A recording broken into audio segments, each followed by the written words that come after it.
ल है साथीहरू, म तपाईँलाई एउटा सानो भिडियो क्लिप देखाउन गइरहेको छु। यो भिडियो क्लिपमा चाहिँ एउटा बालिका चाहिँ कतिसम्म निर्दोष र इनोसेन्ट र मायालु हुन्छन् भन्ने कुरा चाहिँ मैले थाहा पाउन सकेँ। यदि तपाईँहरूलाई पनि यस्तो कुरा थाहा पाउनु छ भने यो भिडियो सुरुदेखि अन्तसम्म हेर्नुहोला। ल है त साथीहरू, यो भिडियोमा के हुन्छ हेर्नुहोला।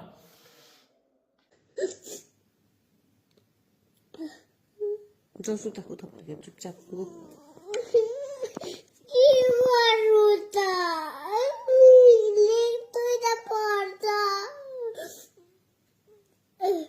लेख्नु त पर्छ। लेख्छु त दिन त्यस्तो लेख्छु कि दिन त्यस्तो हो नि त। के त्यस्तो हो? लेख्छु कि तर यो चाहिँ जान्दैछ दिन चाहिँ यस्तै हो नि त। के हो दिनाप भनेको चाहिँ? दिनाप भनेको आइडिया यस्तै हो। त्यस्तो उल्टा आइडिया? उल्टै आइडिया हो मेरो। किन चाहिँ उल्टा आइडिया भएको तिम्रो चाहिँ? किन भएको नि त्यस्तो पनि हुन्छ? आइडिया कसरी उल्टा उल्टा हुन्छ थाहै छैन। दिनाप नै यस्तो। दिनाप नै त्यस्तो? दिमाग हो कि दिनाप हो?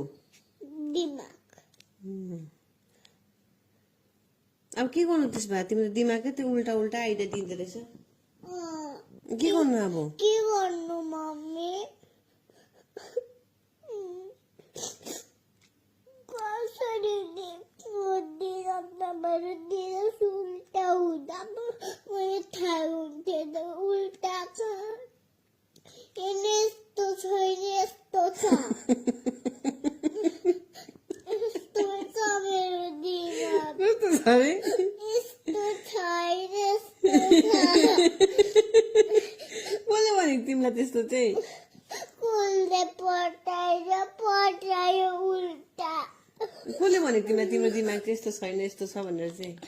मैले त्यति बेला म्यामले यस्तै लेखेको थिएन होइन, अर्कै लेखेको थियो होइन। सफा नराम्रो लेख्नु पर्छ होइन। त्यही कारण मेरो म्यामले दिनाप चाहिँ उल्टा पठाइदिएको। म्यामले दिमाग उल्टा पठाइदियो?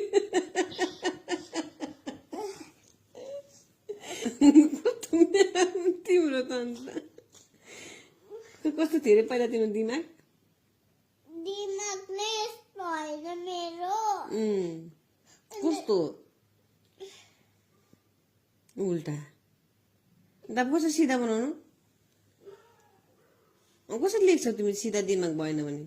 कसरी लेख्छु नि मम्मी? सुत ल, चुप्प लागेर उता फर्केर। बुबुले खाएर बोल्दा त मिठै लाग्दैन। मिठो हुन्छ त। निप्पलको म खाँदिन। गला पनि गर्नु चाहिँ के गर्नु सफा पनि खाँदिन। बुबुको खाने तिमीलाई बुबु खानु चाहिँ दिमाग सुल्टा हुन्छ कि उल्टा हुन्छ? कस्तो हुन्छ उल्टै बस्छ कि सुल्टा बस्छ होला।